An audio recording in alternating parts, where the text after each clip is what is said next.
All right, this is your brother Issachar coming at you with another lesson. First off, I want to give all praises to Yahweh Bahasham, Yahweh Shai, Bahasham, Rachaa Kwadash. Double honors to the apostles of the great millstone, which I learned this truth from.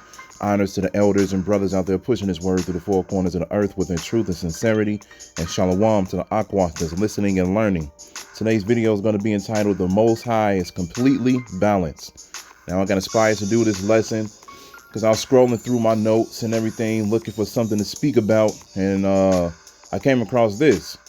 And I already had a couple of precepts written down for this, and then I just started going through other ones, and next thing I know, hey, there it goes. There goes a lesson. So we're going to get into this called "The Most High is Completely Balanced." And that is true. The Most High is completely balanced. The Most High is not uneven. He does things so then everything can measure out completely, which the number 7 represents. The number 7 represents completion, okay? And that's what the Most High is all about. He's about completion. And the only way you can complete something is if you go through or have certain things happen to balance out the other side. This is one of the reasons why we go through hard times. This is one of the reasons why we were put in captivity and everything like that. So then we can have the balance of appreciating and loving the kingdom even more. Because once we, the Most High, he chose us to be his chosen people and everything like that. But if he just completely was just like, look, man, I'm just about to go ahead and put y'all in the kingdom. I'm about to give you all everything from the get-go. We wouldn't feel appreciated. We wouldn't feel like we deserved anything, and we still don't get me wrong. Even when we get into the kingdom, we'll feel like we didn't deserve it because we all have fallen short of the glory. But at the end of the day, we understand that there's predestinated people out here that's going to make it into the kingdom, okay?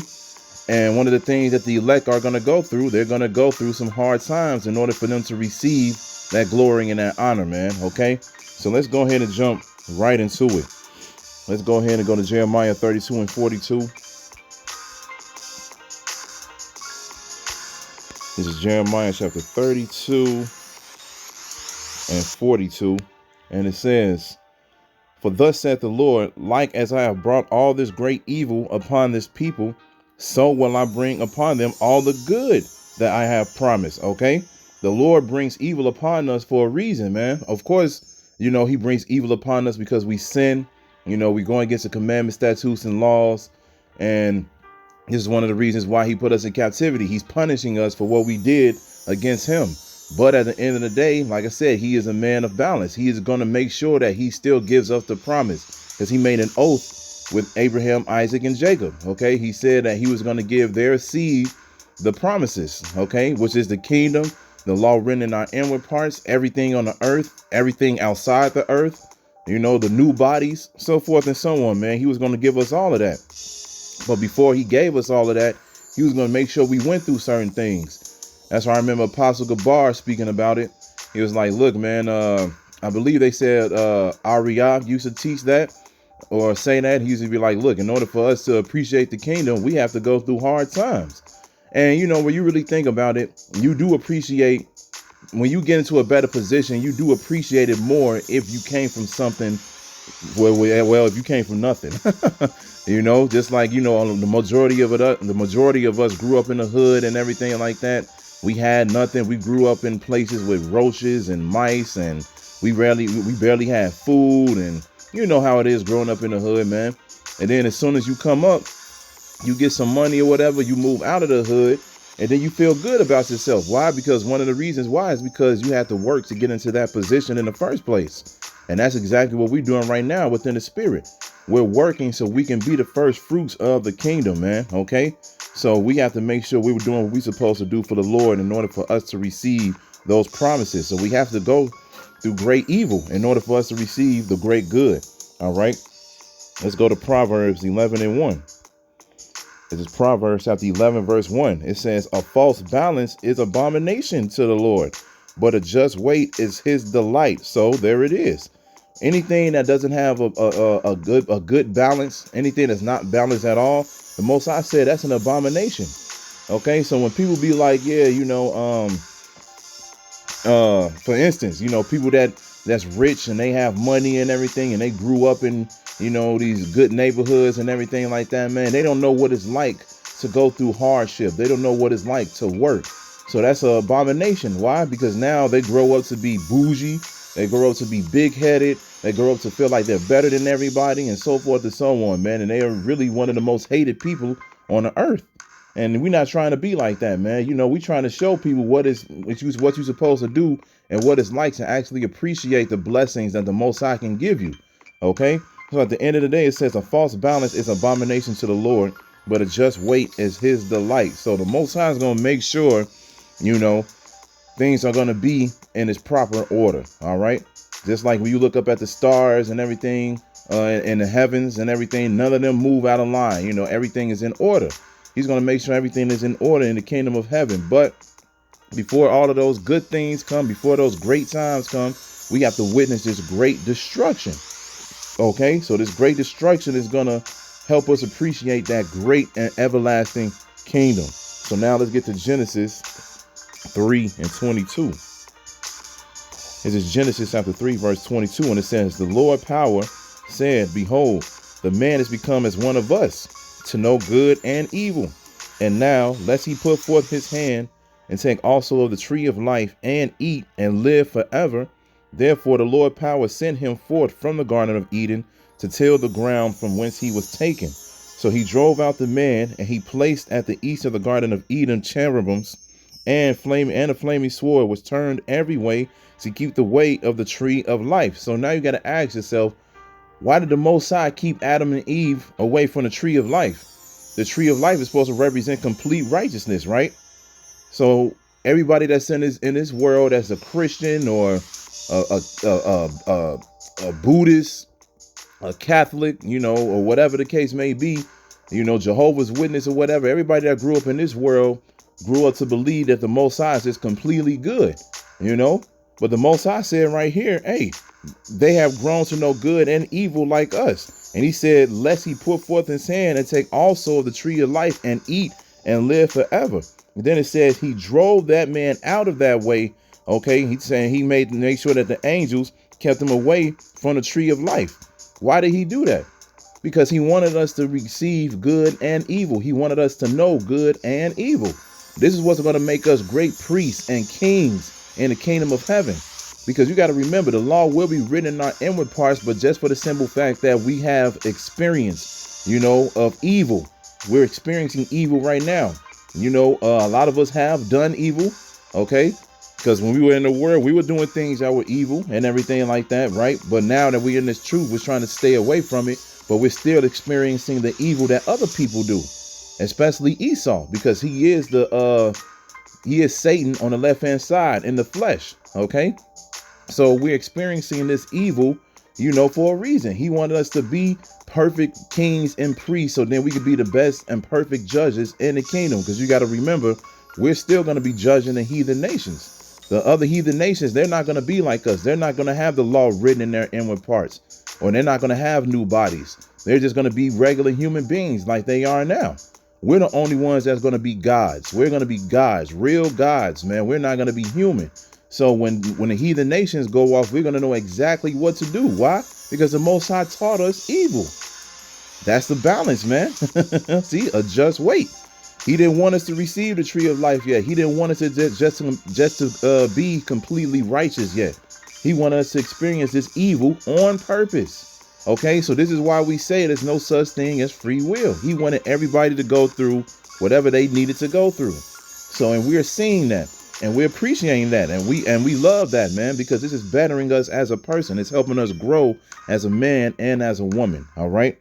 So now let's jump from that. Let's jump to Hebrews. Let's jump to Hebrews 12:6.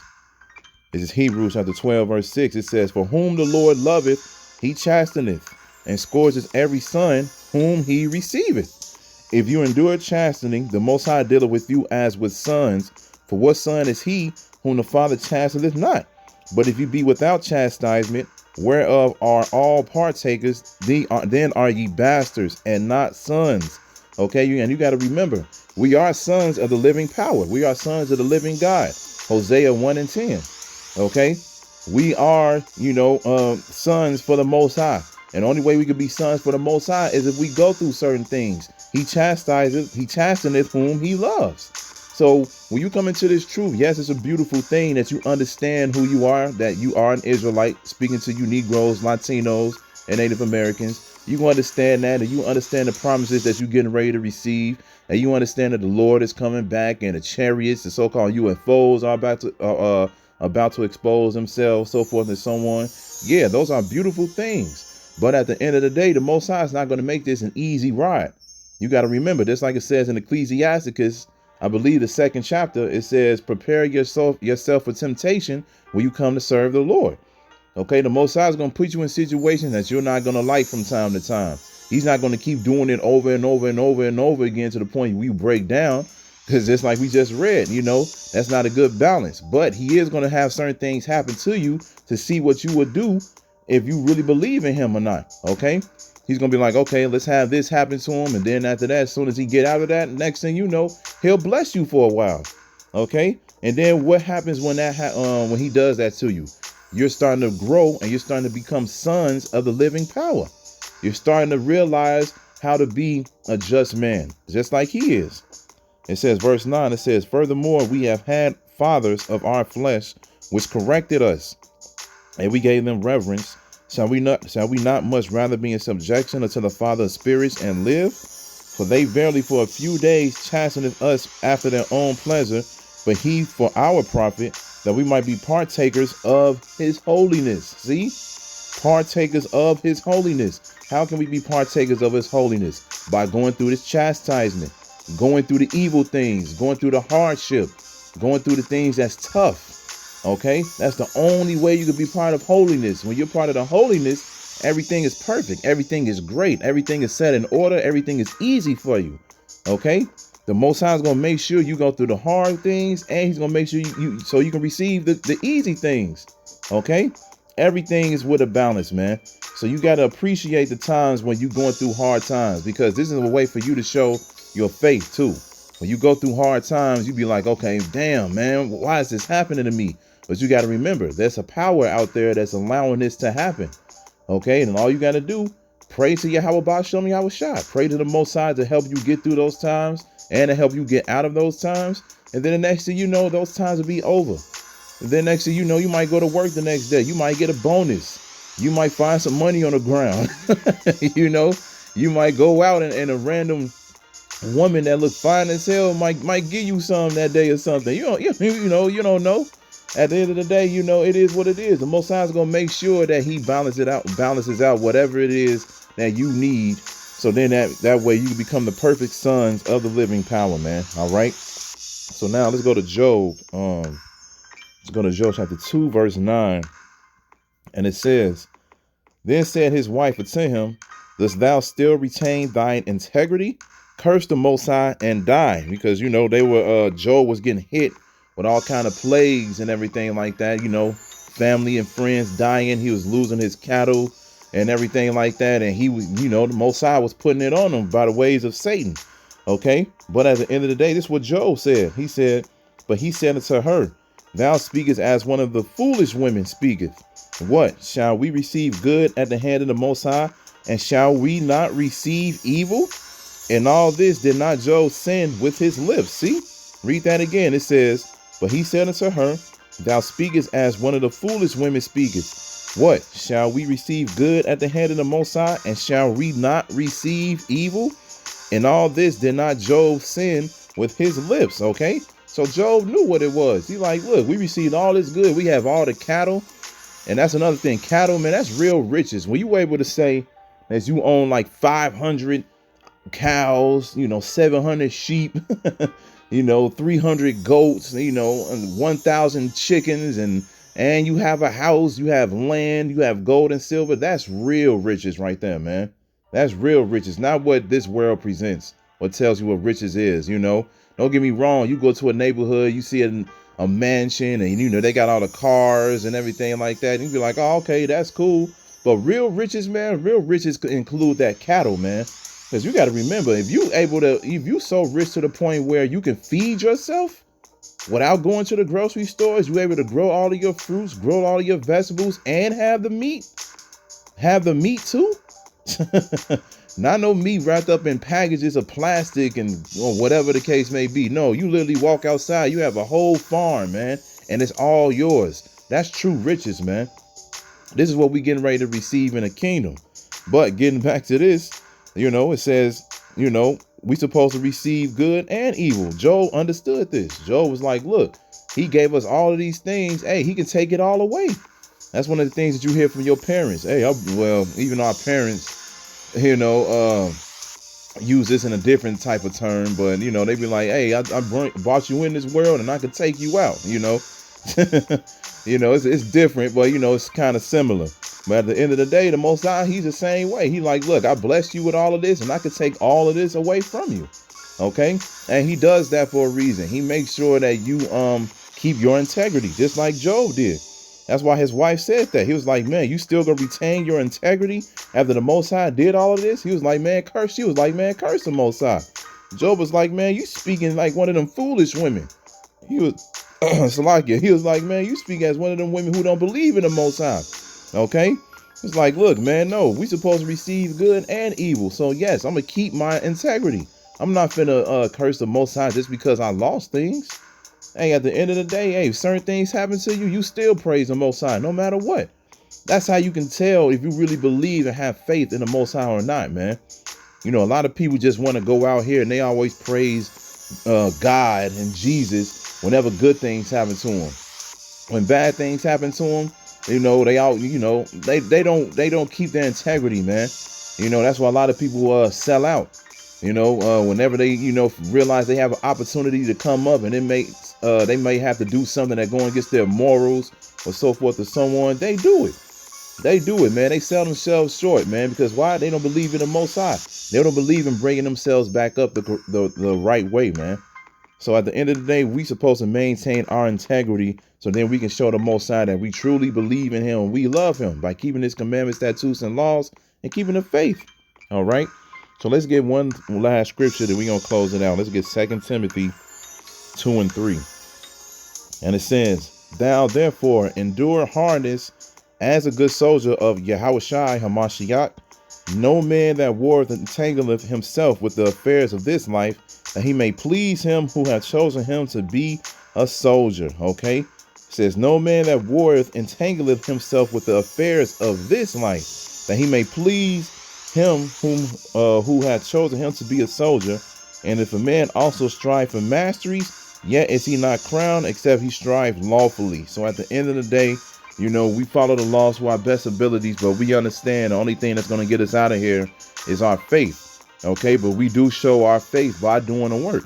Okay. So at the end of the day, we don't become entangled with the affairs of this life, but we're supposed to endure hardness as a good soldier.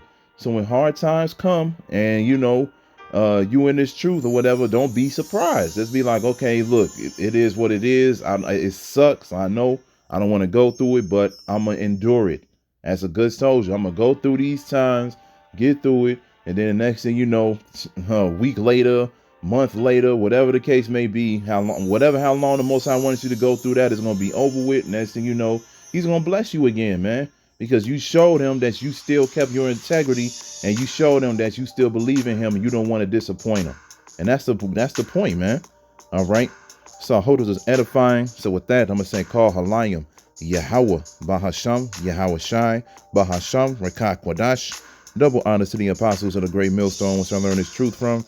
Honors to the elders and brothers out there pushing this word to the four corners of the earth within truth and sincerity. And shalom to the aqua that's listening and learning. And Yahweh Ratazah, I'll be back with another lesson. Keep pushing, Yasserala. Keep pushing. We almost out of here. Shalom.